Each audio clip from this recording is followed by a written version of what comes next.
હું પ્રશાંત ચૌધરી, કાર્યપાલક ઇજનેર સુરત માર્ગ અને મકાન વિભાગ 1. મારા વિભાગની હસ્તક કુલ 1 મેજર બ્રિજ અને 5 માઇનોર બ્રિજ આવેલા છે. પણ માનનીય મુખ્યમંત્રીશ્રીની સૂચના મુજબ એઝ અ ડ્રાઈવ તરીકે લઈને જ્યારે ફરી રીચેક કરવામાં આવેલું છે ત્યારે પણ દરેક બ્રિજ એકદમ સારી કન્ડિશનમાં છે. એમાં કોઈ પણ જાતનું રિપેરિંગ કરવાની જરૂર જણાઈ નથી. અને અમારા ડિવિઝન હસ્તક કુલ 18 રસ્તાઓ 84.73 કિલોમીટરના કુલ 18 રસ્તાઓ આવેલા છે. અને દરેક રસ્તાઓ પર યુદ્ધના ધોરણે જ્યાં પણ જરૂર જણાય ત્યાં પેટની કામગીરી ચાલુ છે. અને અત્યારે આપણે કડોદરા અંડરપાસ પર છીએ, ત્યાં આપણો આ 6 લેન અંડરપાસ બ્રિજ છે.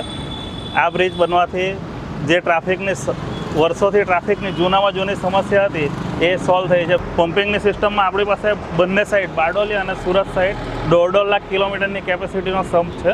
પાણી ના ભરાય એનું અને લોકોને અગવડતા ના પડે એનું માર્ગ અને મકાન વિભાગ દ્વારા સંપૂર્ણ ધ્યાન રાખવામાં આવે છે.